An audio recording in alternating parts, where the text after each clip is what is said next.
É uma questão que muitas vezes gera dúvida no paciente e que já na primeira consulta eles querem saber é com relação a que tipo de tratamento que eles vão fazer.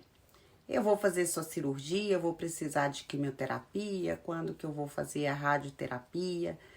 Então, assim, muitas vezes na primeira consulta a gente não consegue responder essa questão, né?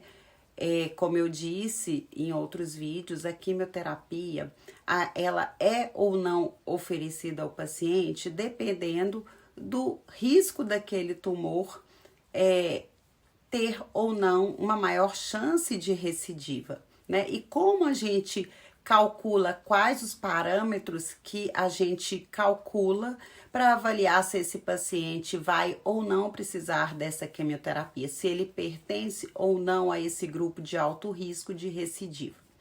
Então a gente precisa da medida exata desse tumor, que muitas vezes a gente vai ter essa medida após o tratamento cirúrgico, o grau, né, desse tumor que a gente muitas vezes na biópsia você tem o grau, mas esse grau pode modificar quando a gente avalia a peça inteira após a cirurgia.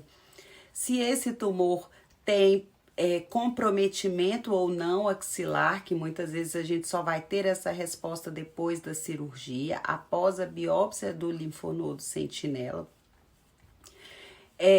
Os receptores hormonais desse paciente, né? Se ele é receptor hormonal positivo ou negativo. E ainda assim, em alguns casos, naqueles casos que com todas essas análises ainda podem ser duvidosas, a gente apresenta testes genéticos para esses pacientes, né? Porque muitas vezes, após essa análise do tamanho, axila, receptores hormonais, grau tumoral, a gente ainda pode ter uma dúvida e existe um grupo que após a análise genética pode pertencer a um grupo de baixo risco e ainda assim não necessitar desta quimioterapia.